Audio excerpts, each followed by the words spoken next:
السلام عليكم ورحمة الله وبركاته. دول بنتين، تمام، رايحين لصاحب النصيب. ربنا يا رب يبارك لصاحب النصيب. تمام. طبعا زي ما انتم شايفين هاديين جدا، الحمد لله بفضل الله. تمام. طبعا انا بشحن في كراتين يا جماعة، عشان خاطر السلكات في الجو الشتا ده غلط جدا. فالكراتين أأمن حاجة، على الأقل بيدخل لهم النفس اللي هما محتاجينه من غير أي تيارات هوا. تمام. لأن الطير مسافر اسكندرية، فطبعا وفيه طير مسافر أسوان، فطبعا ما ينفعش يسافر الفترة دي كلها في سلاكة، تمام، متعرض للهوا. لكن لو فرضنا ان السواق مهمل او ما خدش باله، ده طبيعي عشان هو مش مربي عصافير، فما يعرفش يقدر يحافظ عليهم ازاي في السكة. فاكيد هيحطهم باي حاجة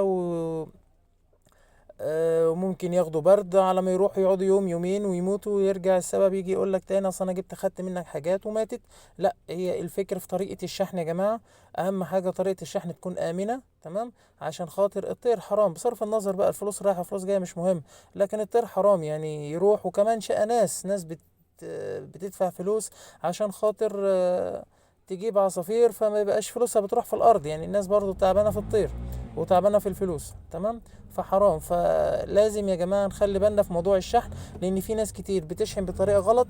تمام. لان مهما كان لو حضرتك حطيتهم في سلاك او في قفص وحطيتهم في كيس بلاستيك، هتلاقي الراجل ووصيت الراجل، ممكن الراجل يقفل الكيس خالص، تمام، ويخنقهم طول السكة 3 4 ساعات، ممكن يموتوا من الخنقة.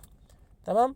او ممكن يجيلهم احتباس حراري، فحاجات كتير ممكن تحصل. فانسب حاجه صيف وشتاء بالنسبه لي انا معايا، تمام، الكراتين حاجه مناسبه جدا. الطير واقف مرتاح ومفيهوش اي مشاكل. تمام. وربنا يا رب يبارك لصاحب النصيب، وان شاء الله يوصلوا بالسلامه باذن الله، وربنا يبارك للجميع. ان كنت اول مره تشوفنا او اول مره تتابعنا، اعمل لايك وشير ومتابعه عشان توصلك كل فيديوهاتنا. وان شاء الله باذن الله كل مره هتبقى بمعلومه جديده، بطير جديد، بشكل جديد. السلام عليكم ورحمه الله وبركاته.